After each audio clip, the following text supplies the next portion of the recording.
spoken about 1,000 times.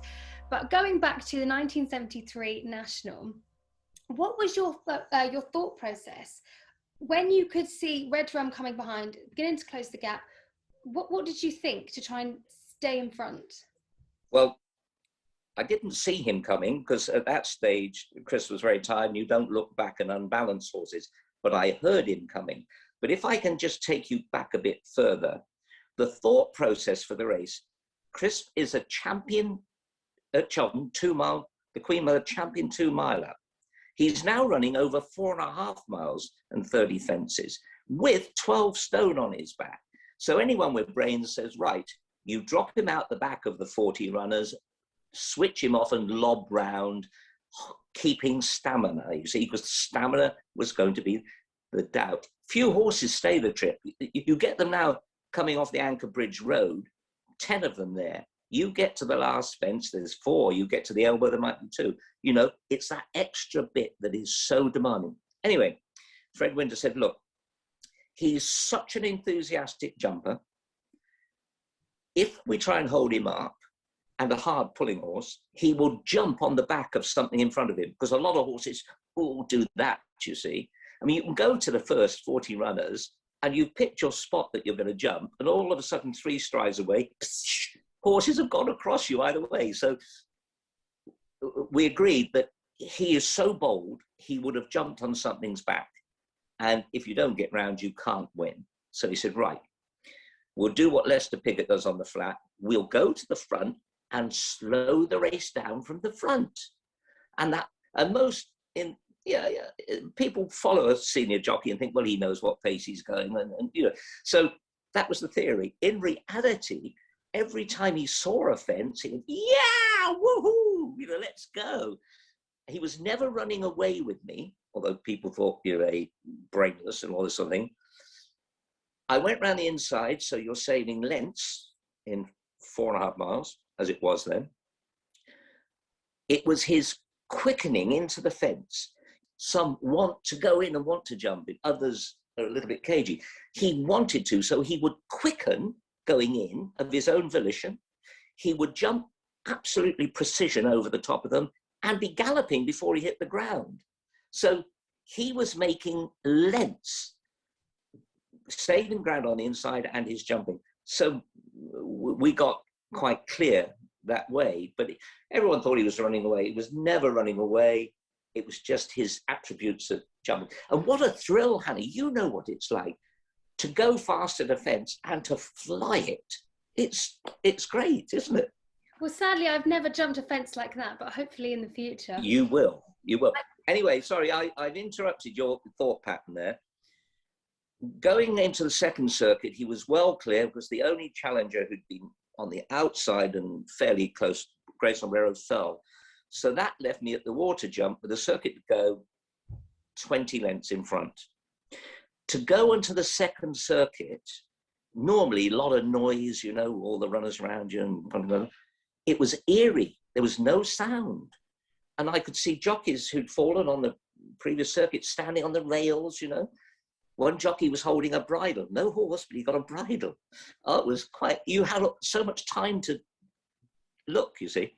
And the holes in the fences from disasters. And when I got to the beaches the second time, there was a public address in those days because people would line the whole place. I could hear Michael O'Hare, the late great commentator, saying, and get Pitman and Chris back 25 lengths clear. Red Rum's coming out of the pack, but Fletcher's kicking him along. I thought, that'll do, that's fine.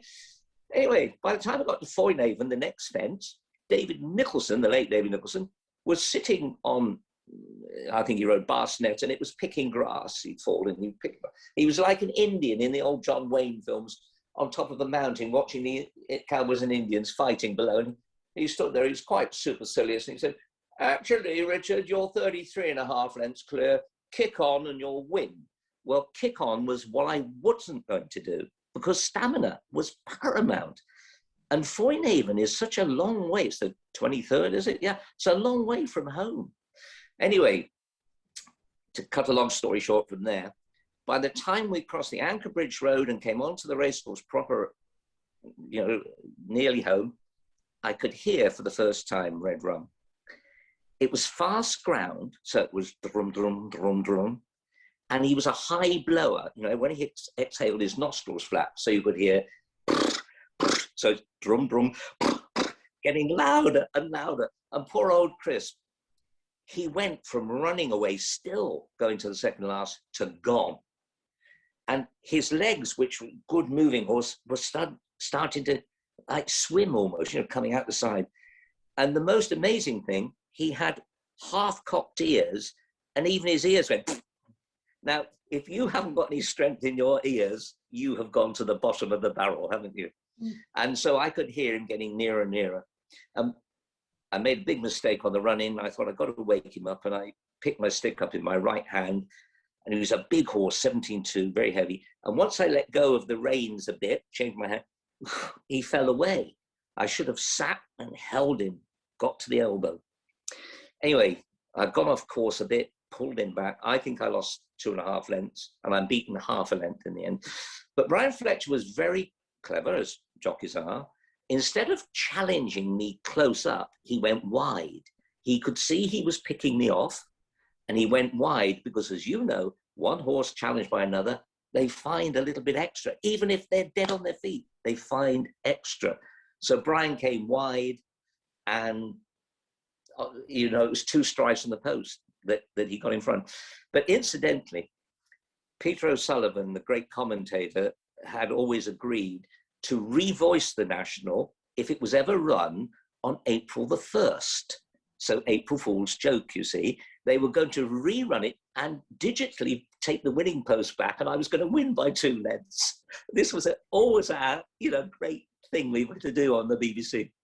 Anyway, excuse me, it didn't happen.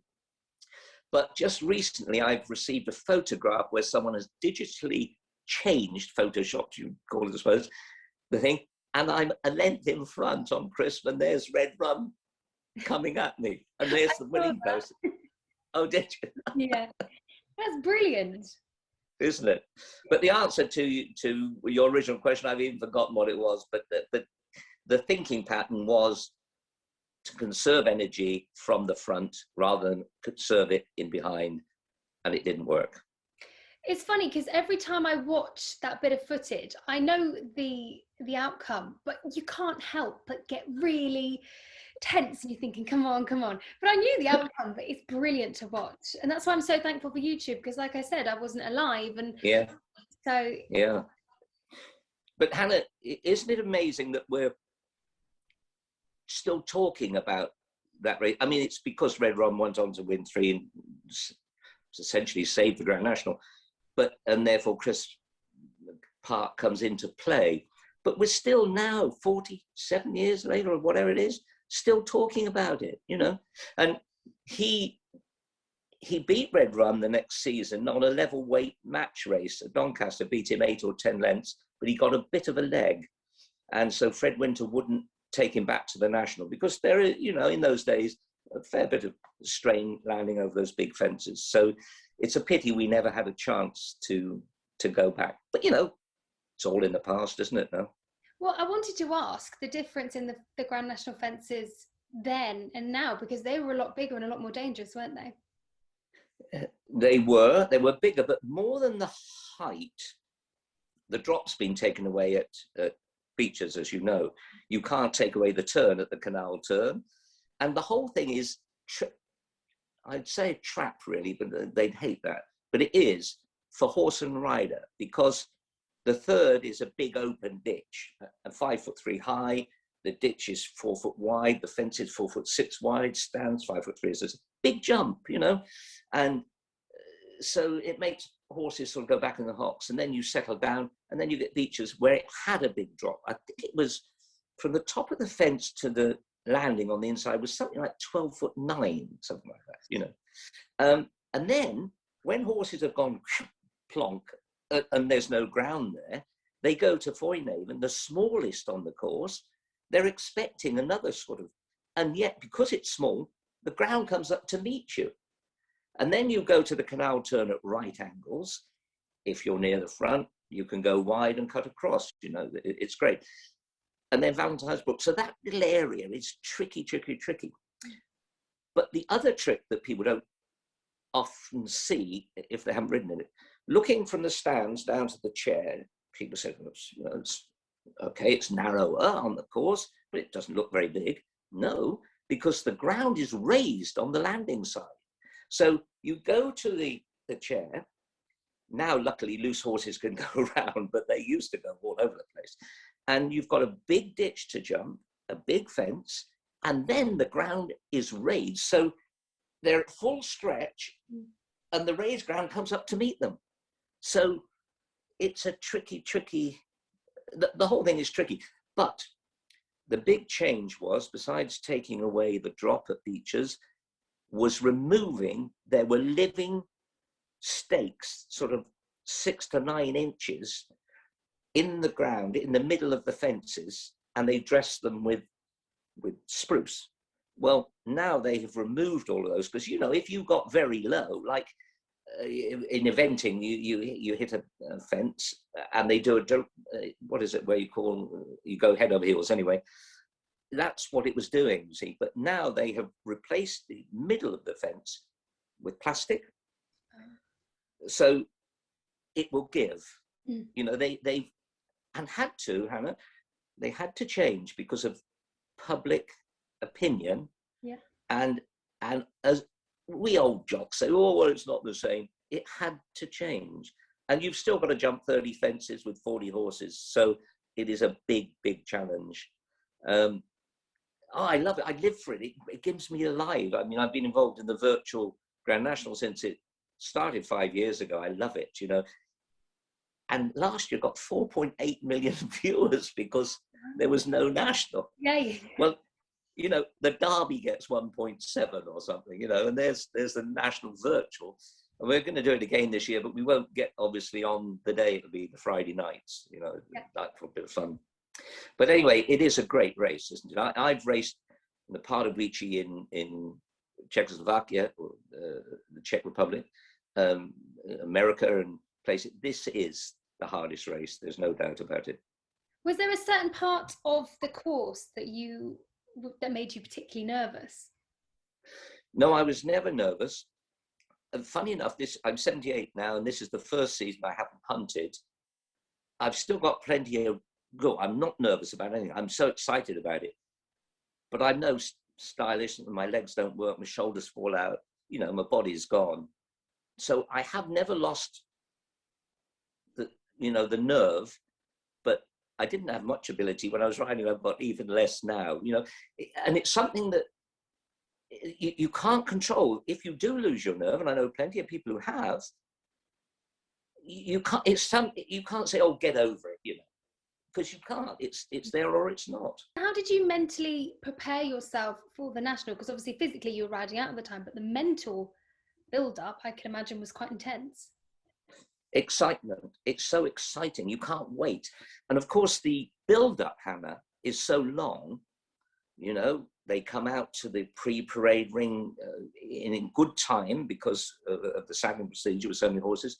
They then go round and round and big build-up in the parade ring. Then you're getting in front of the stands in a parade in number orders. It takes a while to get 40 horses together, canter down to the first, come back, circle around, or 40 girths have got to be done. And so it's a big, big build-up. All you want to do as a jockey is to be legged up and be allowed to do your own thing, because then you are in charge, basically you hope you are. It's so exciting. And that moment, the roar when the start goes up is fantastic. Like at Cheltenham, we'll have very shortly the first race when they start, although the crowds will be muted, won't they?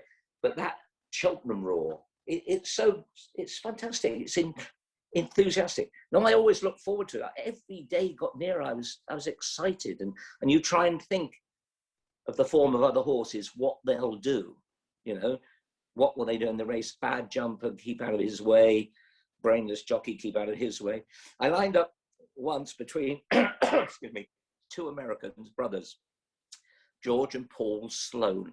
George came over and was champion amateur with the Giffords one year.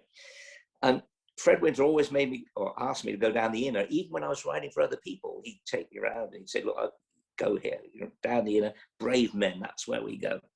And I lined up one year, I couldn't get the inside rail because there was a grey horse there. So I got second, and it was the two American brothers. Well, one of them had his horse by the ears, the reins, you'd think it was 5 furlongs, and the other was leaning back, you'd think he was having a cigarette, he was so relaxed, the difference between them.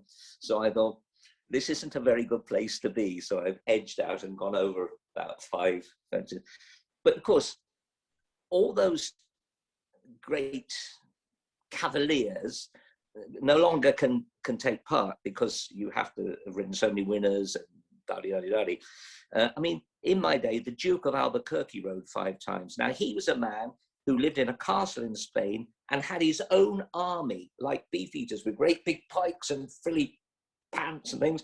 He was a huge, wealthy nobleman, and he bred a lot, but he bred one and sent it to us at Winters and rode it 5 times, called Nerio.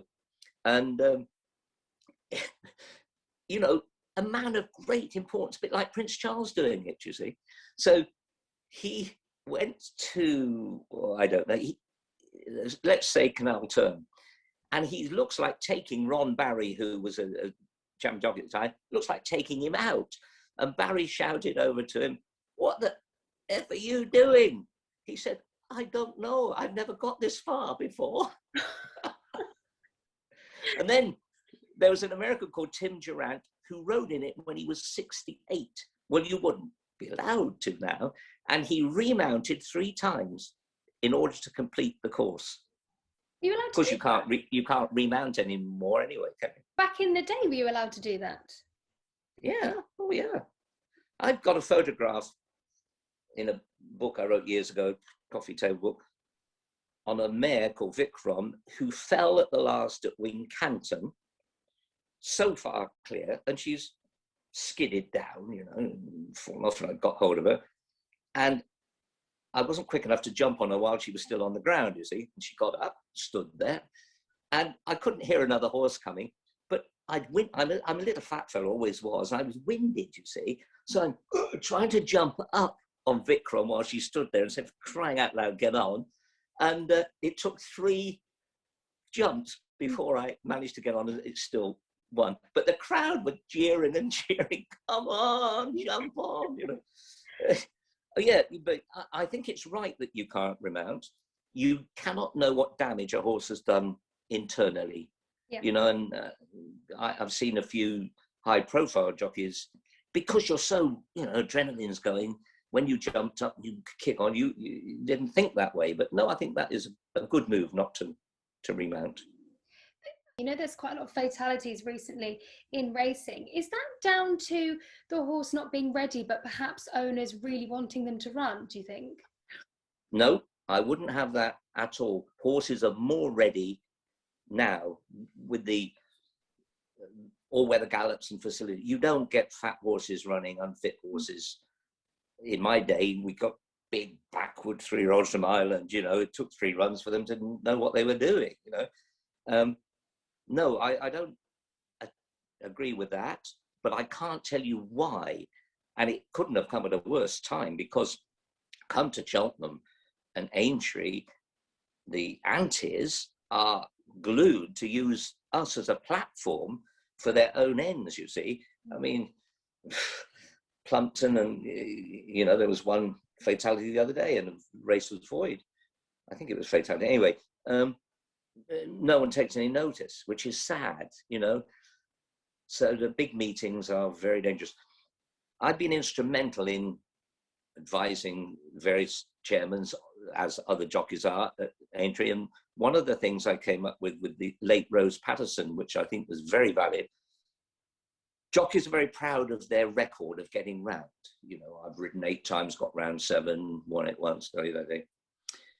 But it's the end of the 4.5 miles. I've seen horses staggering up the run-in because people wanted to finish. Even fairly senior jockeys, very senior jockeys. And I said to Rose Patterson, look, instead of the steward saying to the boys before they go out, go steady, boys, 4.5 miles to go, you know, public are watching, television all around the world, just go steady, behave yourselves. Well, no one gives a monkey, you know, going to do what they're going to do. The thing to tell them, and I think Mick Fitzgerald has been put in to do this after my suggestion, is to say, look, boys, once your horse has gone, don't think of your record of getting round. Think of the horse and the public, pull up. And so we do get a lot more in, a lot bigger packs of them now, you know, coming up from Valentine's, but it's then the next few fences, if in doubt, pull up. And luckily that will save, you know, a few lives. Especially when you've got all these people watching who are, they're just wanting something to go wrong just so they can write millions and millions of articles about it. But you know, people are very proud of their records. I mean, Brian Fletcher, for your time, won 3, 2 on Red Rum and 1 on Red Alligator, but he got round and placed on Eye Catcher, and he was exceptional. Look at Sam Whaley-Cohen over the last few years. You know, he is amazing round there. So some people attack it better than others, or attack is probably the wrong word, ride it better than others. But it is such an exciting thing.